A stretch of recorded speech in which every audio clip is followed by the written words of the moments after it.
जय श्री राधे। पूज्य श्री सद्गुरुदेव भगवान के चरणों में प्रणाम। गीता वाटिका के पत्र पुष्प। पूज्य श्री बंका जी पूज्य श्री पंडित जी को लिखते हैं, श्री चरणों में बालक का साष्टांग प्रणाम। विगत आषाढ़ी पूर्णिमा को एक पत्र आपके पास लिखा था, वह संभवतः आपको मिल गया होगा।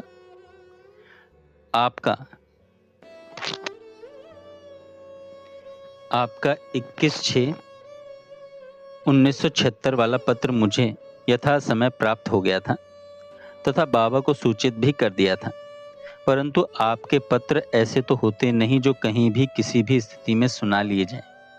लगभग 1-1.25 महीने पहले की बात है। मानस कथा वाचक सम्मान्य श्री कृपा शंकर जी महाराज का एक भाव भरा पत्र बाबा के पास आया था। अपने पास आने वाले पत्रों की चर्चा करते हुए उस समय बाबा ने अत्यधिक भाव भरे हृदय से कहा था, गोवर्धन के पंडित जी का पत्र भले छोटा होता है, परंतु उससे इतना अधिक भावोद्वेलन होता है कि वह केवल अनुभव की वस्तु है। आपके पत्र को सुनने की भावना रहने के बाद भी संभवतः 6-7 दिन बाद बाबा पत्र सुनने के लिए एकांत का समय निकाल पाए। पत्र को सुनकर उनके भावों की जो उर्मिलता होती है, वह न केवल दर्शन की वस्तु है, अपितु उसकी स्मृति इस समय भी हृदय को विभोर कर रही है। आपकी ओर से मैंने उन्हें प्रणाम कर दिया था। संभवतः आपने विरही संत कुछ दिन पहले एक बड़े भावुक भक्त के दर्शन का सौभाग्य मिला। संभवतः आपने विरही संत श्री रघु जी का नाम सुना होगा।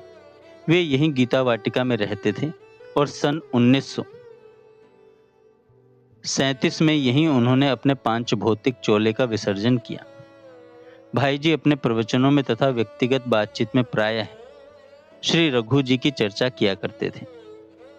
इनका नाम था श्री ठाकुर दास जी उदेशी। इनका जन्म संवत 1964 माघ मास में रानीपुर सिंध में हुआ था।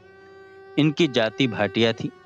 इनके पूर्वज 10-12 पीढ़ी पहले जैसलमेर से उठकर सिंध में आ बसे थे। आपके पिता का नाम श्री वल्लभ दास उदेसी था, जो कराची में रहते थे। स्त्री का देहांत 25 वर्ष में हो गया था। माता पिता के बहुत आग्रह करने पर भी आपने पुनः विवाह नहीं किया। कराची में इंटरमीडिएट तक पढ़ने के बाद 3 वर्ष तक बंबई में पढ़े। वहां बीकॉम की परीक्षा देकर कराची लौट गए। बंबई में किसी महापुरुष के संग से आप भगवान श्री राम की उपासना करने लगे। उपासना की बड़ी लगन लग गई। भगवान श्री राम के ध्यान और नाम का स्मरण का अभ्यास उत्तरोत्तर बढ़ता गया। बोलना चालना कम हो गया। धीरे धीरे भगवान के नाम और गुण सुनकर हृदय द्रवित होने लगा। तदनंतर किसी मित्र से कुछ सुनकर आप गोरखपुर आ गए। यहाँ कुछ दिन रहकर फिर कराची लौटे। पिताजी ने काम धंधे की बात की, पर इनका मन दूसरी ओर जाता ही न था। इसलिए उन्होंने अखंड मौन धारण कर लिया, जो जीवन के अंत तक रहा। इसके बाद फिर वे गोरखपुर चले आए। यहाँ से बीच में कुछ दिनों के लिए क्रमशः अयोध्या, चित्रकूट और प्रयाग गए थे। फिर अंत तक यहीं रहे और निरंतर विरह भाव से भावित रहे। श्री रघु जी की विरह दशा तो अति विचित्र थी। स्तंभ, कंप, अश्रु, स्वरभंग, वैवर्ण्य, पुलक आदि प्रेम लक्षणों का मानो श्री रघु जी से स्थायी संबंध हो गया था। आंसू तो उनके सूखते ही नहीं थे। भाई जी ने किसी किसी समय 20-20 घंटे तक उनको रोते ही देखा है। उनकी नासिका के दोनों ओर के कपोलों पर अश्रु प्रवाह के निशान पड़ गए थे। अविरल अश्रु प्रवाह के कारण प्रवाह पथ लगभग गल से गए थे। वे सदा भावावेश की सी अवस्था में ही रहते थे।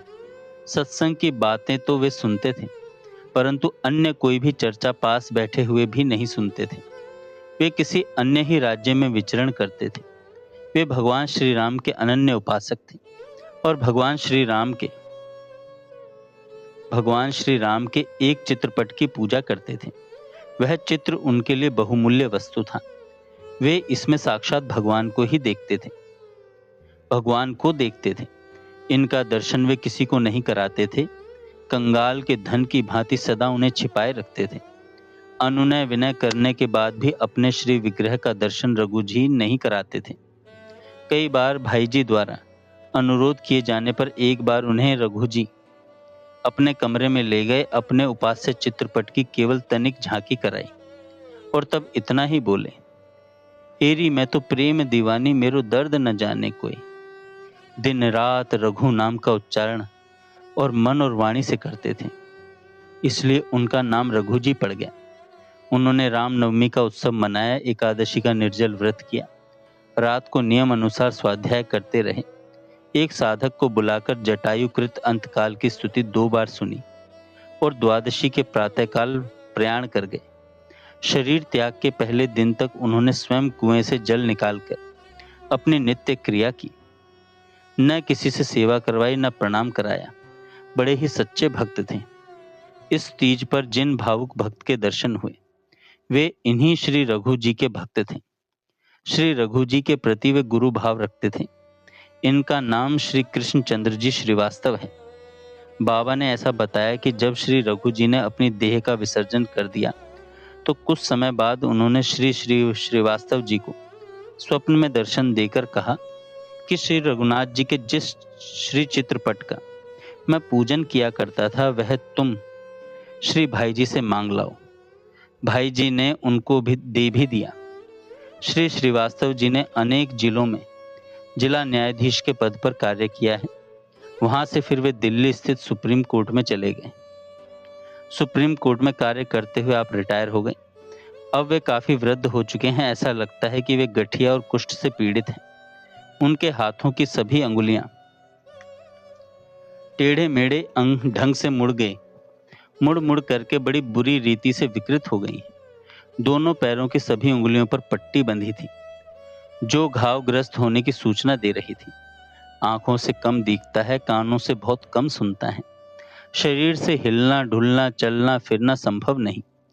जैसी उनकी विकलांगता और रुग्णता है, कोई सोच भी नहीं सकता कि ऐसे आवरण के भीतर एक महान संतात्मा का निवास है। भाई जी के पारिवारिक चिकित्सक हैं डॉक्टर चक्रवर्ती जी।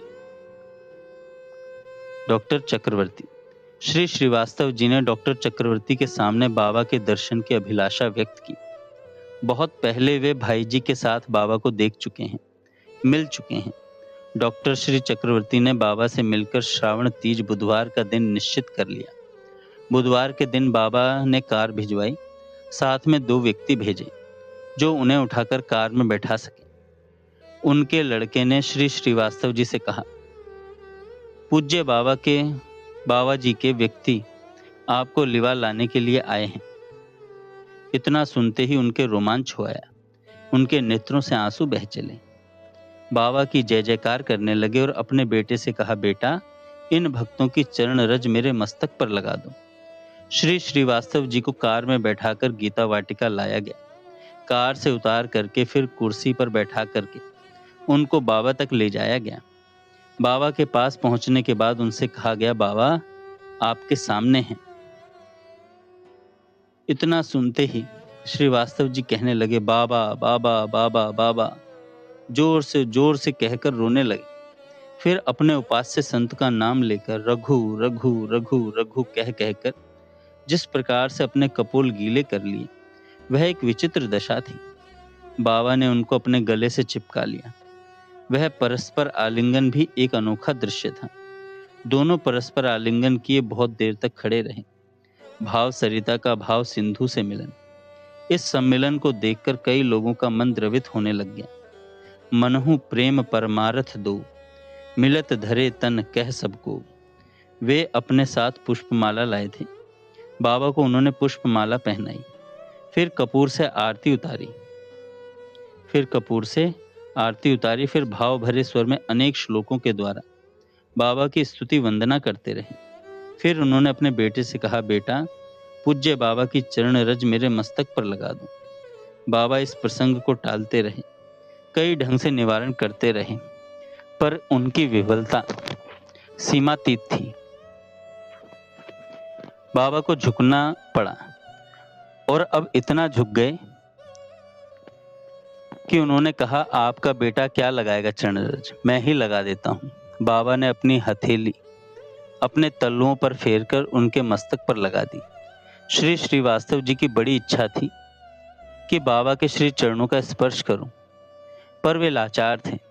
श्री श्रीवास्तव जी द्वारा निवेदन किए जाने पर बाबा ने अपने चरणों को उठाकर स्वयं ही उनकी अंगुलियों से स्पर्श करा दिया। फिर भाव भरी आध्यात्मिक चर्चा परस्पर में चलती रही। श्री श्रीवास्तव जी का श्री रघु जी के प्रति समर्पण भाव वस्तुतः आदर्श है। प्रायः ऐसा देखा जाता है कि जिस श्रद्धेय संत के प्रति कोई साधक समर्पित होता है, उस श्रद्धेय संत के तिरोधान के बाद साधक की श्रद्धा शिथिल होने लगती है और कभी कभी तो श्रद्धा पर घना आवरण आ जाता है। श्री रघु जी को गए लगभग 40 वर्ष हो गए, पर उन श्री रघु जी के प्रति श्री श्रीवास्तव जी की श्रद्धा, उनका समर्पण अनोखा था। वे रह रह करके श्री रघु जी को स्मरण करते थे और रोते थे। बाबा ने उनको आश्वासन दिया, आप विश्वास करें, आपको अवधवास अवश्य मिलेगा। आपको लिवा जाने के लिए श्री रघु जी और उनके आराध्य श्री रघुनाथ जी आएंगे। बाबा ने उनकी आर्थिक स्थिति के बारे में उनसे पूछा। हालत तो गड़बड़ थी, कभी पाप पूर्ण पैसा तो कमाया नहीं, इसका उन्हें न कोई खेद था और न कष्ट। वे कह रहे थे, बाबा अब तो मैं हर दृष्टि से लाचार हूँ, तन से लाचार, धन से लाचार और अब जगत के लिए बेकार, सर्वथा बेकार। यह भगवान की बहुत बड़ी कृपा।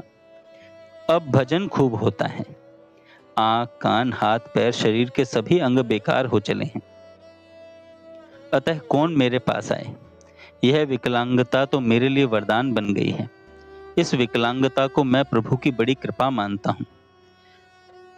किसी के नहीं आने से पूर्ण एकांत मिलता है और उस एकांत में खूब भजन होता है। बाबा उनके उद्गारों को सुन सुनकर सभी के मस्तक नत हो गए। उनका प्रभु विश्वास, भजन उत्साह, उनकी संत परायणता, उनकी आस्तिक मति आदि की इतनी सराहना की जाए, कितनी सराहना की जाए। जो कछु कही थोर सब तासु। श्री श्रीवास्तव जी के दर्शनार्थ वहीं आदरणीय बाई भी खड़ी थी। उसे देखकर श्री श्रीवास्तव जी ने पूछा, यह कौन है? बाबा ने बताया, श्री पोद्दार महाराज की एकमात्र सुपुत्री सावित्री बाई है। अब तो उनका हृदय बह चला। करुणा कंठ से भर्राए स्वर में अपने बेटे से कहा, बेटा पहले तो तू इनके चरणों में प्रणाम कर, फिर इनकी चरण रज मेरे मस्तक पर लगा दे। श्री श्रीवास्तव जी की भावमयता ने सबको भाव में डुबा दिया। बाबा ने बड़ी भावभीनी विदाई दी। जाने के पूर्व श्री श्रीवास्तव जी ने समाधि को प्रणाम किया। फिर वही भाव विभोरता उनके मुख पर वाणी में उभर आई और उन्होंने कहा, समाधि को मेरा बार बार प्रणाम है। अब उन्होंने रोदन भरे स्वर में रट लगा दी, बगीचे के आदमी आदमी को प्रणाम, बगीचे के पेड़ पेड़ को प्रणाम, बगीचे के एक एक कण को प्रणाम, गीता वाटिका की एक एक ईंट को प्रणाम, गीता वाटिका के एक एक जीव को प्रणाम, बार बार प्रणाम, बार बार प्रणाम। उनके जाने के बाद बाबा अपने भाव में डूबे रहे। शहर के कुछ लोग उनके पास कुछ बातें करने आए थे, परंतु उनकी जागतिक चर्चा को बाबा का मन मस्तिष्क पकड़ नहीं पा रहा था। अंत में बात हो ही नहीं पाई।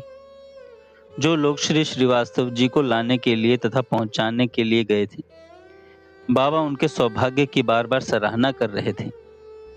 श्री श्रीवास्तव जी के बारे में बाबा ने कहा, ऐसे संत निष्ठ भक्त के दर्शन आजकल कहाँ हो पाते हैं। मैं तो इनकी संत निष्ठा के समक्ष बार बार विनत हूँ।